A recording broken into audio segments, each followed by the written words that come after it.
Houthis stand in solidarity with Palestine, of course, and are well known to be close, if not directly funded by Iran. Israeli Prime Minister Benjamin Netanyahu vowed that the Houthis would pay a heavy price. As Israel fights this multi-front war on terror, will it eventually and inevitably pull the whole world into it as well? Joining us now is retired Lieutenant and Bronze Star recipient Lieutenant Colonel Darin Gaub. He is also the Executive Director of Restored Liberty. Darin, welcome to the program. Thanks, Chanel. It's a pleasure to join you. Thanks for having me on. Talk about the technology involved, used to detonate these pagers and turn them into bombs. It sounds like quite an elaborate kind of technical operation.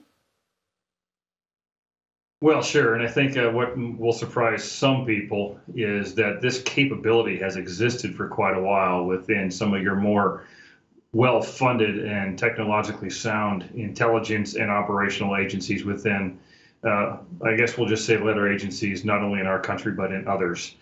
So this is actually the first time this kind of capability that will have been demonstrated on a global scale for all to see.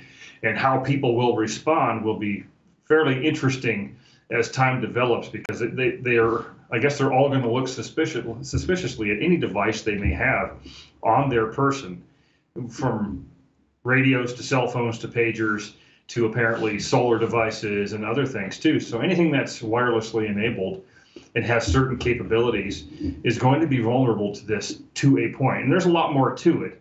But rest assured that usually when people are seeing something like this in public on a massive scale, it is a capability that's been out there for quite a while. And in this one, I would say an easy number to put on it is at least for 10 years.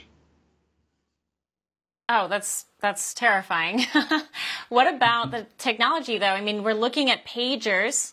Not everyone carries a pager, but I guess the fundamental operation of how this happens really applies to any kind of device that receives a cellular signal, right? In the end, yes. There are vulnerabilities within the systems themselves, such as the phone in your pocket, the pager on your belt.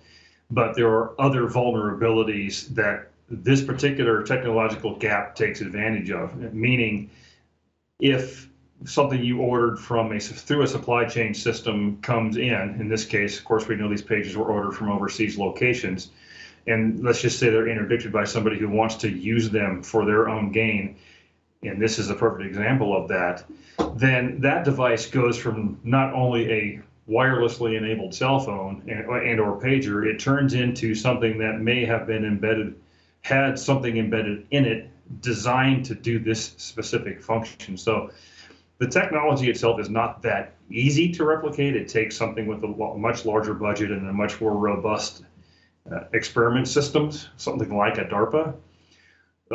But I think we're showing the world right now that this capability does exist, and there are legitimate causes for concern, because anything that can be used for good can also be used for bad.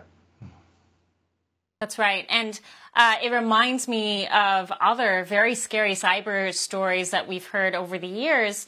Stories like our electrical grid is comprised of substations that are made in China. And there have been national security experts who have raised the alarm saying, well, these substations could well have software just embedded in them waiting to be activated. And I guess that's kind of similar to what we're talking about here.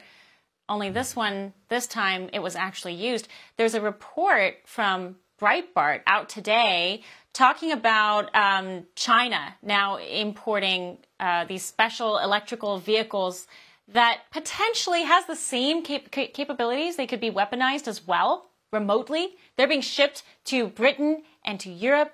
Is this something we should be worrying about?